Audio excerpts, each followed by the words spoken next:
Halo semua, kali ini gue bakalan ngasih tips ke kalian atau mungkin solusi ya. Jadi di sini itu ketika kalian sudah masuk ke map Kingdom versus Kingdom atau KVK, kalian akan diberikan suatu event tersendiri. Kita mungkin tahu salah satu eventnya itu adalah Viking Region. Viking Region ini mirip seperti Viking Region pada umumnya gitu. Jadi ketika kalian sudah masuk ke ranah waktu di map KVK, Viking Region ini adalah event yang khusus untuk kalian yang ada di Kingdom.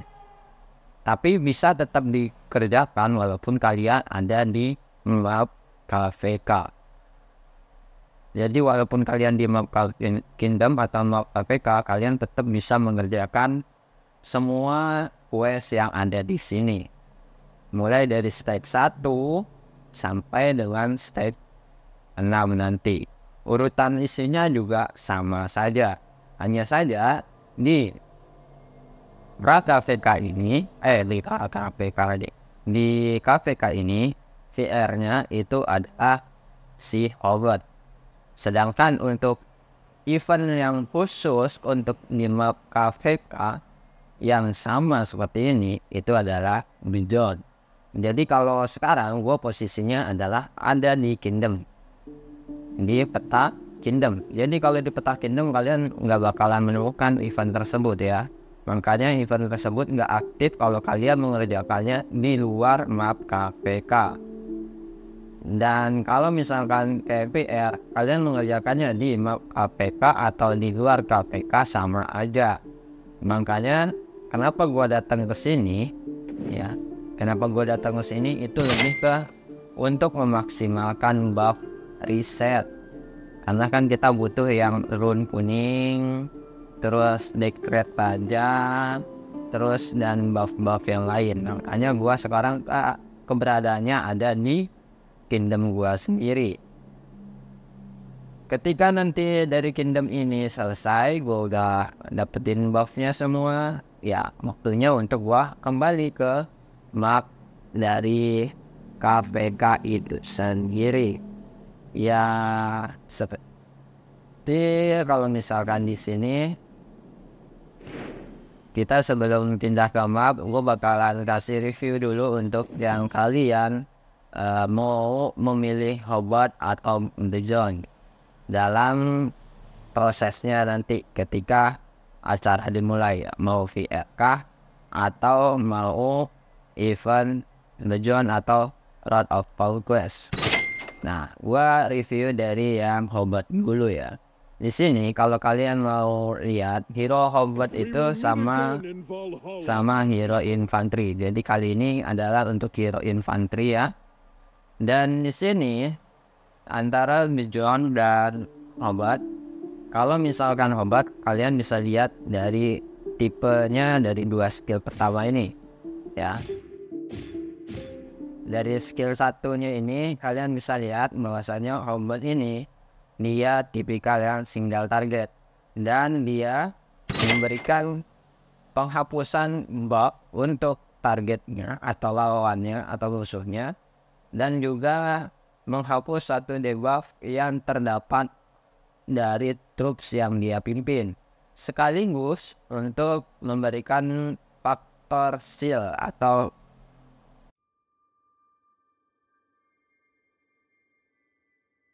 mengurangi kerusakan dengan adanya faktor shield sekian persen.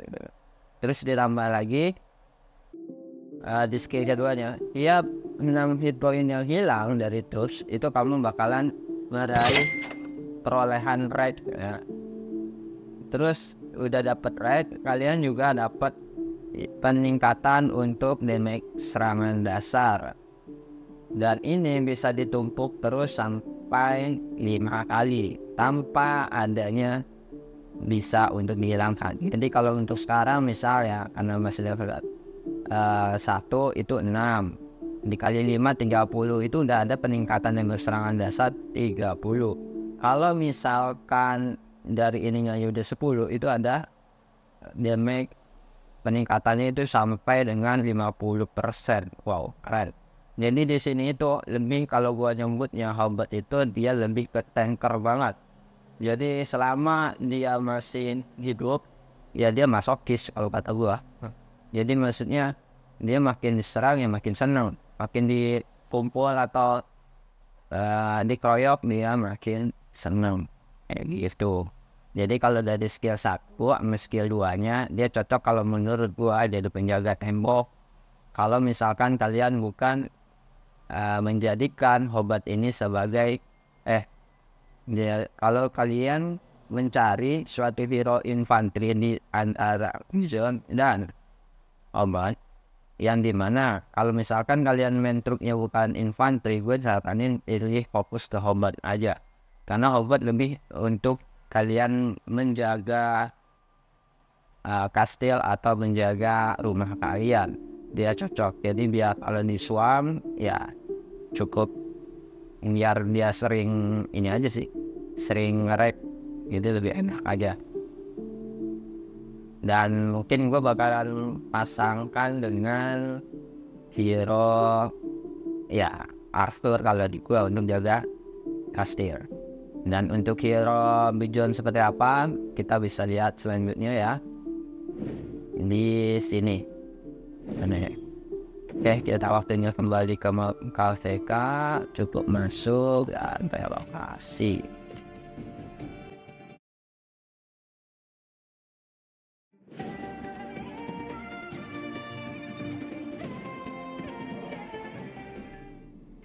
Oke kawan-kawan, sekarang kita sudah ada di map Kingdom versus Kingdom. Kalian bisa lihat dari koordinatnya, ini adalah map dari KVK.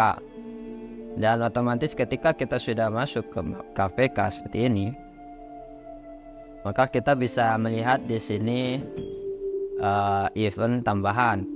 Nah, event yang tambahan itu adalah ini event khusus dari map KVK, sama seperti Viking Legion, tapi ini khusus di map KVK. Maka saingan kalian pun itu adalah yang ada di map KVK atau 4 kingdom itu sendiri ya. Makanya jangan heran ketika kalian bisa menemukan poin keseluruhan tingkat ke-1 aja bisa sampai 300, 160 juta dan sebagainya ya. Dikarenakan memang ini persaingan paus dari 4 kingdom sekaligus. Dan kalau emang kalian yakin untuk masuk ke 20%, 10 besar atau 30 besar ya silahkan untuk mencobanya saja. Dan untuk kalian yang hero man-nya itu adalah infanteri, gue sangat sarankan kalian untuk mendapatkan Bijon ini. Alasannya kenapa? Kita review dulu Bijon. Bijon ini dia skill 1-nya targetnya juga single target dengan cara direct damage. Terus ada penyebabkan debuff berupa slow ya, jadi untuk mengurangi kecepatan ya. Sebenarnya ini cocok untuk mengurangi kecepatannya si Pikoman sih, karena pasukan Pikoman itu paling cepat. Cuman ketika ini melawan musuh alaminya dalam kolong archer, ini sangat cocok sekali karena dapat menyebabkan slow ini. Dan udah menyebabkan slow, dia juga ada buff untuk meningkatkan attack. Jadi ini untuk field battle sangat gua sarankan kalau kalian itu adalah main trupnya infanteri.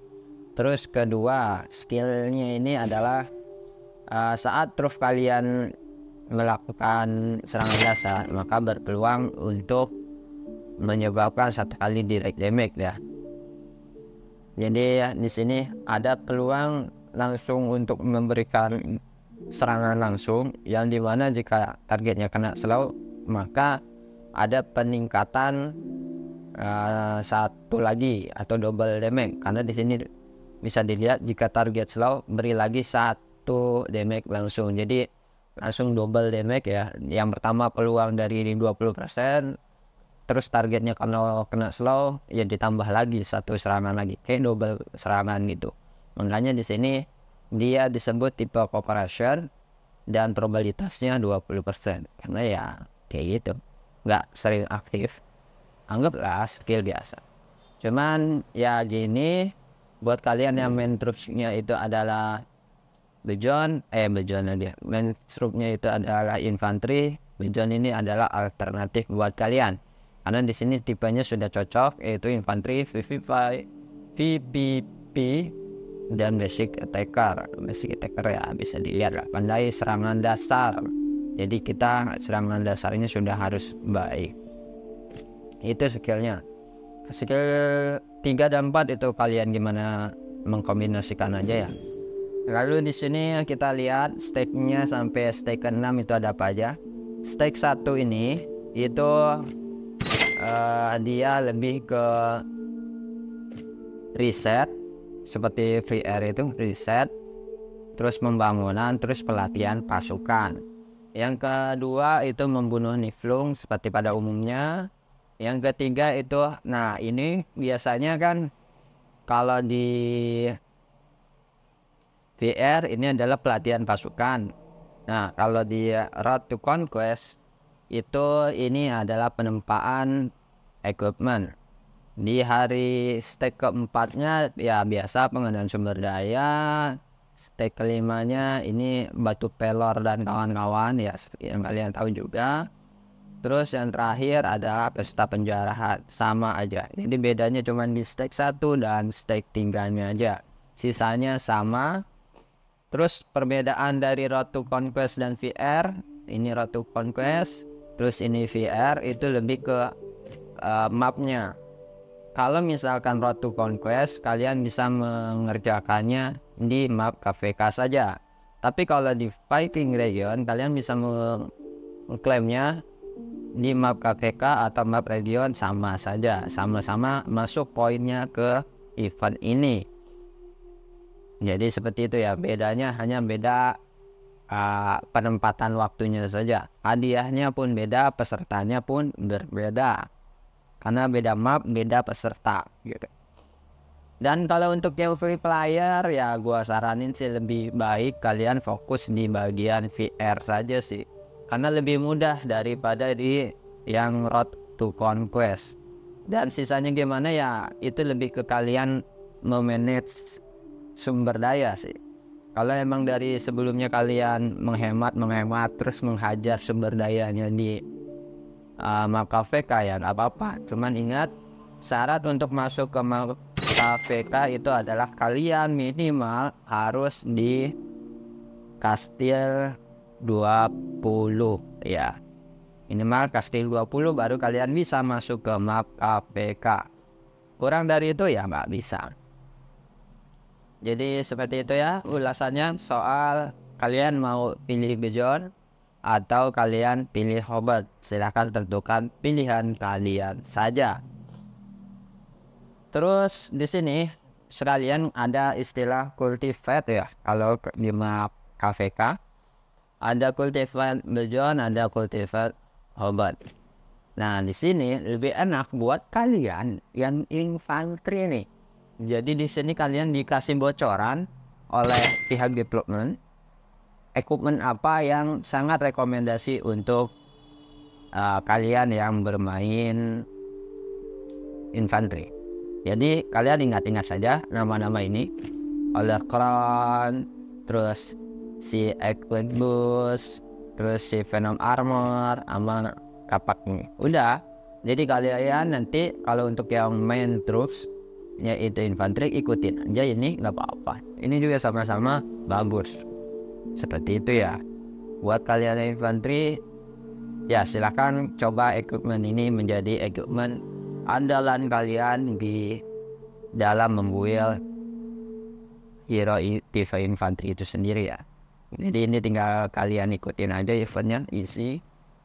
Ya seperti ini mungkin yang bisa gue bantu buat kalian mengurangi kebingungan ketika menghadapi banyak event yang terjadi sekaligus. Dan kurang lebihnya kan sudah gue bilang atau udah gue paparkan antara Hobart atau Bejon. Bejon itu bagus untuk battlefield, Hobart itu lebih cocok untuk jadi tanker. Boleh jadi korban atau jadi tumbal pasukan di depan dan kalian attack dengan pasukan utama kalian. bisa juga. Intinya obat itu lebih ke tank, jadi untuk jaga kasta itu juga nggak apa-apa, bagus juga. Kalau untuk kandidat penjaga kastil yang terbaik gue belum nemuin, nanti gue bakal share juga ke kalian. Oke, itu aja yang bisa gue bantu kali ini. Jangan lupa di like, komen, dan di subscribe. Jangan lupa juga di share ke teman kalian yang mungkin dia perlu untuk menghilangkan kepusingannya. Oke, dan bye.